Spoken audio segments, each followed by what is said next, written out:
Hello everyone, কেমন আছো সবাই? আমি কিন্তু অনেক ভালো আছি। আজকে আমার বড়মার বাড়িতে আইবুড়ো ভাতের নেমন্তন্ন, তার জন্য একটু সাজুগুজু করেছি।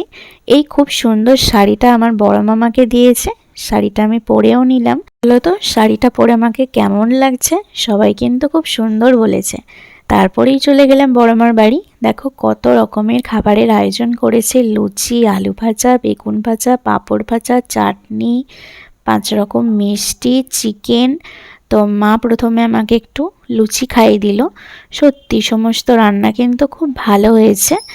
এখন আমাকে বড়মা একটু মিষ্টি খাইয়ে দিচ্ছিল।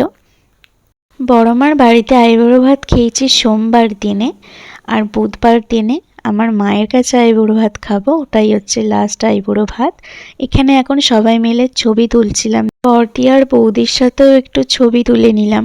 সবাই মিলে কিন্তু খুব মজাও করেছি। তোমরা নিশ্চয়ই দেখেছো আমি হাতের নেল এক্সটেনশন করিয়েছিলাম।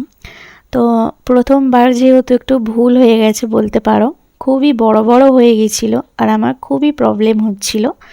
আর মা এখানে আমাকে লুচি ছিঁড়ে দিতে হেল্প করছিল, মানে আমি লুচিটা ছিঁড়তেই পারছিলাম না। সবাই আমাকে বলছিল তোর হাতের নখগুলো বেশি বড় বড় হয়ে গেছে, একটু ছোট করলে আরও ভালো লাগতো, এমনিতে খুব সুন্দর হয়েছে। প্রথমবার যেহেতু আমার এই ব্যাপারে কোনো আইডিয়াই ছিল না, তাই একটু ভুল হয়ে গেছিলো।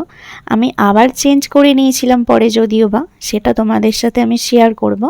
আজকের মিনি ব্লগটা ভালো লেগে থাকলে লাইক, কমেন্ট, শেয়ার করে দিও।